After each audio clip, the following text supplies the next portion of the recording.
Ano yung mga tips para hindi kayo tubuan ng tigyawat? Diesel to be.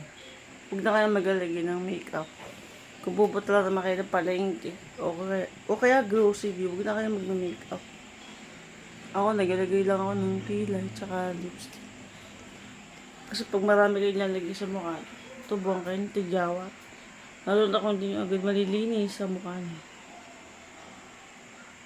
Gandang serum lang yan, tsaka toner.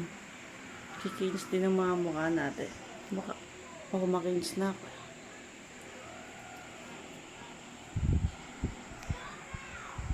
Thank you. Please like and bigyan nyo ako ng star.